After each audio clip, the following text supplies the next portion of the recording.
The Last of Mrs. Debruck by H. Sivia. "Letty," Mr. Debruck remarked between long puffs on his meerschaum, "you've been a fine maid. You've served Mrs. Debruck and me for most of 15 years. Now I haven't much more time in this life, and I want you to know that after Mrs. Debruck and I are gone, you will be well taken care of." Letty stopped her dusting of the chairs in Mr. Debruck's oak-panelled study. She sighed and turned toward the man who sat on a heavy sofa, puffing on his pipe and gazing across the room into nothingness. "You mustn't talk that way, Mr. Debruck," she said. "You know you're a long time from the dark ways yet." She paused, and then went on dusting and talking again. "And me, I've only done what any ordinary human would do to such a kind employer as you, sir. Especially after all you've done for me." He didn't say anything, and she went on with her work. Of course she liked to work for him. She had adored the kindly old man since she had first met him in an agency 15 years before. A person couldn't ask for a better master. But there was the mistress, Mrs. Debruck. It was she who gave Letty cause for worry. What with her nagging tongue and her sharp rebukes, it was a wonder Letty had not quit long before. She would have quit too, but there had been the terrible sickness she had undergone, and conquered with the aid of the ablest physicians Mr. Debruck could engage.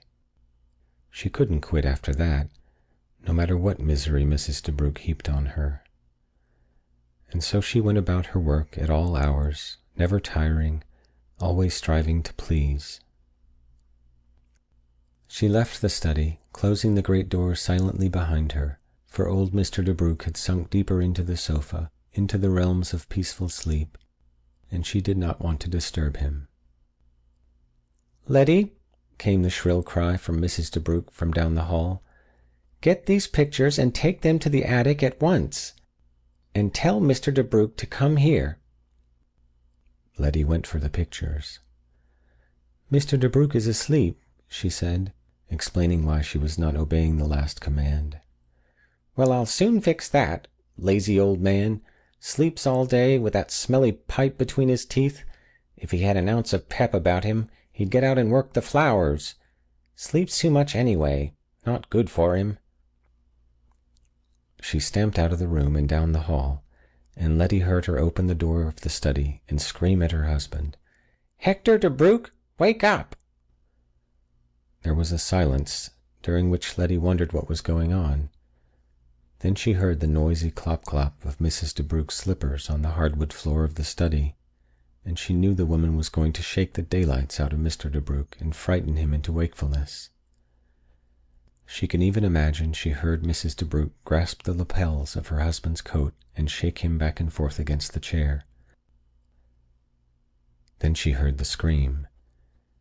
It came quite abruptly from Mrs. Debruck in the study, and it frightened Letty out of her wits momentarily.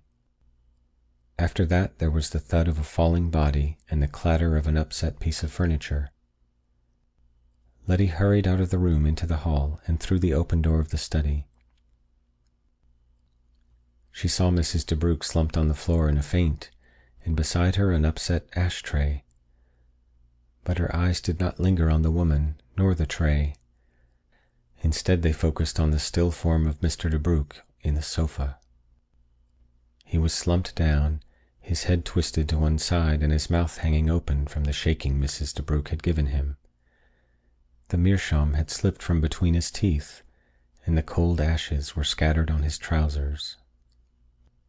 Even then, before the sea of tears began to flow from her eyes, Letty knew the old man was dead. She knew what he had meant by the speech he had said to her only a few minutes before. "His heart," was the comment of the doctor who arrived a short time later and pronounced the old man dead. "He had to go, today, tomorrow, soon." After that he put Mrs. Debruck to bed and turned to Letty. "Mrs. Debruck is merely suffering from a slight shock. There's nothing more I can do. When she awakens, see that she stays in bed for the rest of the day." He left then, and Letty felt a strange coldness about the place, something that had not been there while Mr. Debruck was alive. She went downstairs and made several telephone calls which she knew would be necessary. Later, when Mrs. Debruck was feeling better, other arrangements could be made. She straightened the furniture in the study, pushing the familiar sofa back in place from where Mr. Debruck invariably moved it. Then she knocked the ashes from the meerschaum, wiped it off, and placed it carefully in the little glass cabinet on the wall where he always kept it. Times would be different now, she knew. She remembered what he had said. "You will be well taken care of." But there had been something else. "After Mrs. Debruck and I are gone." Letty could no longer hold back the tears. She fell into a chair and they poured forth. But time always passes, and with it goes a healing balm for most all sorrows. First there was the funeral. Then came other arrangements. And there was the will, which Mrs. Debruck never mentioned. His things would have fallen into decay but for the hands of Letty. Always her dustcloth made his study immaculate. Always the sofa was in place, and the pipe, clean and shining, in the cabinet. There was a different hardness about Mrs. Debruck. No longer was she content with driving Letty like a slave day in and day out. She became even more unbearable. There were little things, like taking away her privilege of having Saturday afternoons off, and the occasional forgetting of Letty's weekly pay. Once Letty thought of leaving during the night, of packing her few clothes and going forever from the house. But that was foolish. There was no place to go, and she was getting too old for maid service. Besides, hadn't Mr. Debruck said she would be taken care of? "After Mrs. Debruck and I are gone." Perhaps she would not live much longer. And then one morning Mrs. Debruck called Letty in to talk with her. It was the hour Letty had been awaiting and dreading. There was a harsh, gloating tone in Mrs. Debruck's voice as she spoke. She was the master now. There was no Hector to think of. "Letty," she said, "for some time now I've been considering closing the house. I'm lonely here. I intend to go to the city and live with my sister. So you see, I shan't be needing you any longer. I'll be leaving within the next 2 days. I'm sorry." Letty was speechless. She had expected something terrible, but not this. This wasn't so. Mrs. Debruck was lying. It was the will she was afraid of. Letty remembered Mr. Debruck's promise. She did not complain, however. Her only words were, "I'll leave tomorrow." That night she packed her things. She had no definite plans, but she hoped something would turn up. Sleep would not come easy, so Letty lay in bed and thought of old Mr. Debruck. She imagined he was before her in the room, reclining on the sofa, puffing long on the meerschaum. She even saw in fancy the curling wisps of grey smoke drifting upward, upward. It was sleep. Then, with a start, she was suddenly wide awake. She had surely heard a scream, but no. And then, as soft and as silent as the night wind, came the whisper, "Letty." It drifted slowly off into silence, and a cool breeze crossed her brow. She suddenly felt wet with perspiration. She listened closely, but the whisper was not repeated. Then, noiselessly, she got out of bed, stepped into slippers, and drew a robe about her. Just as silently she left her room and walked down the hall to Mrs. Debruck's bedroom.